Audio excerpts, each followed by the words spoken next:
Hi, everybody. Another drab, dreary March day in upstate New York. I woke up today thinking about babies being born, thinking about what they look like and smell like and feel like, and how we hold a whole life right here in our hands. And I know when my daughter was born, I could hold her head here and her feet would be here, a cubit. I used to call her my little cubit, a cubit's length. Now she towers over me and has a whole full adult life ahead of her. Babies are miracles, aren't they? Somebody said it's a good thing God makes them so cute, because otherwise we'd kill them because we get so tired. There's a lot of sleep deprivation that goes into early parenting, as I recall. I think it was 2 months before I really slept through the night. That's all right. It's all worth it. I was thinking about the excitement of new parents and grandparents and friends and aunts and uncles, and when a new life arrives, and the expectation leading up to it, and the concentrated, focused energy and prayer during the birth, and you can't wait to get there to see them and to hold them and just to pour all this love into this little life. I don't think when any child is born and you're holding a newborn that you can look at that child and think that this person is going to grow up and become a murderer, or that this life will be snuffed out because of a hate crime. But that's what we all woke up to this morning, or went to bed to last night. This person in Atlanta, whose name I shall not state, I don't wish to perpetuate the energy of his name. I'd be surprised if it didn't come out that he is a white supremacist, but I could be wrong,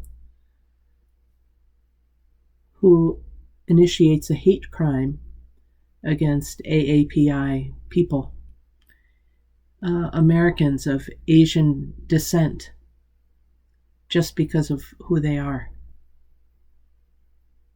And the terror it brings, I don't know that it brings terror. It brings instantaneous terror.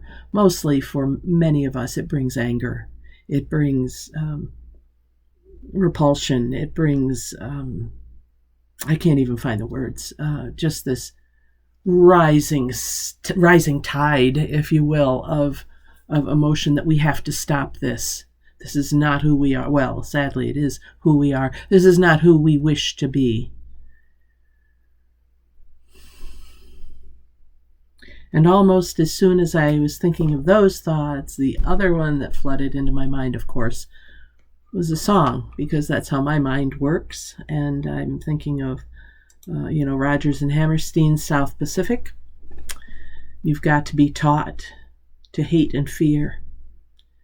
You've got to be taught from year to year. It's got to be drummed in your dear little ear. You've got to be carefully taught. You've got to be taught to be afraid of people whose eyes are oddly made. And then it dawned on me, for someone who is Asian or African, the shape of my face and my eyes are oddly made. This is not just white people looking at others. This is all of us look odd to each other when we're little.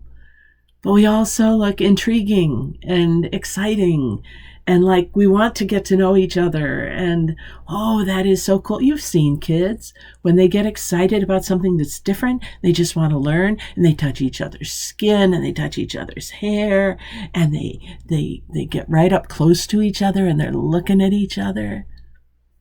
You've got to be taught. You've got to be taught to be afraid of people whose eyes are oddly made and people whose skin is a different shade. You've got to be carefully taught.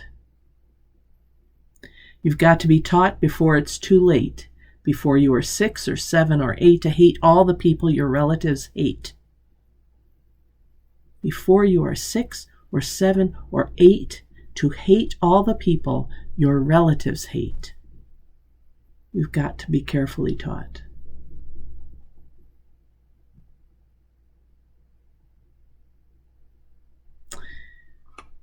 A lot of churches, I don't know if the Catholic Church still feels this way, but they used to say that, if you give us a child to the age of 7, we've got a Catholic for life. Quite true. It's true of all religions. It's true of family values. Child psychologists will tell you that's, a crucial time up to the age of 7, 8. Did this gunman grow up in a hate-filled family? Or was it something that he learned later on, perpetuated by the society, perpetuated by some of our former leaders, maybe? What is it that allows people to be filled with those messages? It's in my sermon last Sunday, I was preaching about the changing nature of the church in the 21st century. Statistics are fascinating. They really show us that millennials right now, and I'm using the term loosely for anyone under 40, millennials are not opposed to God. They're opposed to the hypocrisy of the church. And when they do get hooked into a church and welcomed into a church, and when they accept a church and really choose their beliefs to be aligned with some organized religion, in Christianity anyway, it's because of Jesus. It's not because of a church. It might be the activist stand or a position that initially lures them in, but it is the connection to Jesus, not to God, not to spirit. It is to Jesus. That's what the studies show. And so my question is, if we are not talking with people about Jesus, what he stood for, what he taught, how he lived. If we're not doing that, then where are they going to pick up messages? And what are those messages going to be? Where are they going to get them? QAnon? Conspiracy theories? You've got to be taught. Gangs? Nature abhors a vacuum. A person will fill in any empty space. If they're not being given a positive message, they will find a negative message because it suits their needs. It reinforces what they already think or question. And we all have the shadow side. Go read some Carl Jung. We all have that.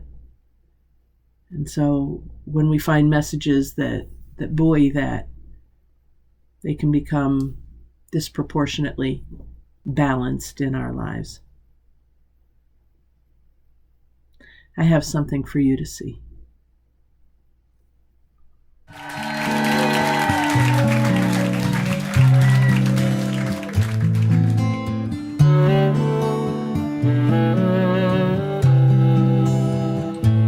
You got to be taught to hate and fear. You got to be taught from year to year. It's got to be drummed in your dear little ear. You've got to be carefully taught.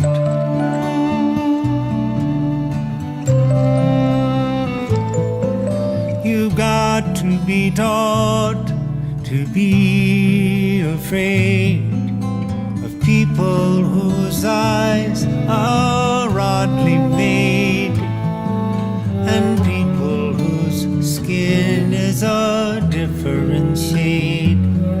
You've got to be carefully taught. You've got to be taught before it's too late. Before you are sick